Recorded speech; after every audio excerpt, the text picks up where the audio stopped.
അമ്പലമുക്ക് വിനീത വധക്കേസിൽ പ്രതി രാജേന്ദ്രന് വധശിക്ഷ. ശിക്ഷ വിധിച്ചത് തിരുവനന്തപുരം അഡീഷണൽ സെഷൻസ് കോടതി. വിനീത കൊല്ലപ്പെട്ടത് 2022 ഫെബ്രുവരി 6-ന്.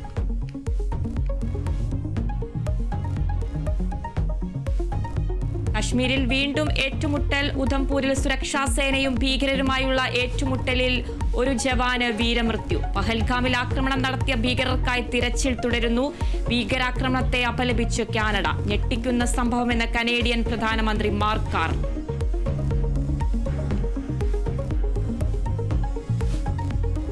പഹൽഗ്രാം ഭീകരാക്രമണം ചർച്ച ചെയ്യാൻ ഇന്ന് സർവകക്ഷി യോഗം. മന്ത്രിസഭാ സമിതിയുടെ തീരുമാനങ്ങൾ പ്രതിരോധ മന്ത്രി രാജ്നാഥ് സിംഗ് വിശദീകരിക്കും. പാകിസ്ഥാൻ ഹൈക്കമ്മീഷൻ ഉദ്യോഗസ്ഥനെ വിളിച്ചുവരുത്തി ഇന്ത്യയുടെ നിർദ്ദേശങ്ങൾ അറിയിച്ചു. ഇന്ത്യയുടെ നടപടിക്ക് പിന്നാലെ മറുപടിയുമായി പാകിസ്ഥാൻ. ഉചിതമായ മറുപടി നൽകുമെന്ന് പാക് പ്രതിരോധ മന്ത്രി ഖ്വാജ ആസിഫ്.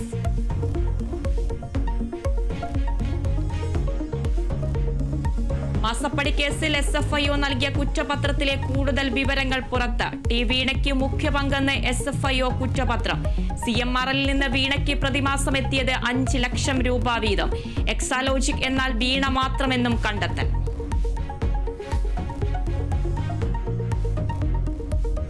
ഫ്രാൻസിസ് മാർപ്പാപ്പയ്ക്ക് വിട ചൊല്ലാൻ ഒരുങ്ങി ലോകം. വത്തിക്കാനിലെ സെന്റ് പീറ്റേഴ്സ് ബസലിക്കയിൽ പൊതുദർശനം തുടരുന്നു. അന്ത്യാഞ്ജലി അർപ്പിക്കാൻ ലോകമെമ്പാടുമുള്ള വിശ്വാസികളുടെ ഒഴുക്ക്.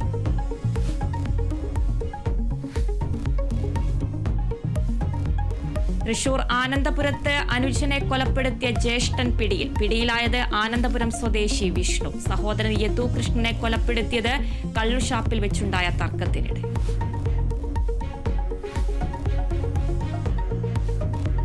ഇന്ത്യൻ പ്രീമിയർ ലീഗിൽ ഇന്ന് റോയൽ ചലഞ്ചേഴ്സ് ബംഗളൂരു രാജസ്ഥാൻ റോയൽസിനെ നേരിടും. മത്സരം രാത്രി 7:30 ബംഗളൂരു ചിന്നസ്വാമി സ്റ്റേഡിയത്തിൽ.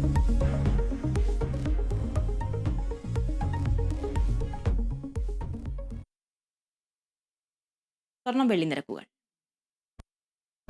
കവിത ഗോൾഡ് ആൻഡ് ഡയമണ്ട്സ് ഇന്നത്തെ സ്വർണം വെള്ളി നിരക്കുകൾ നിങ്ങൾക്കായി അവതരിപ്പിക്കും.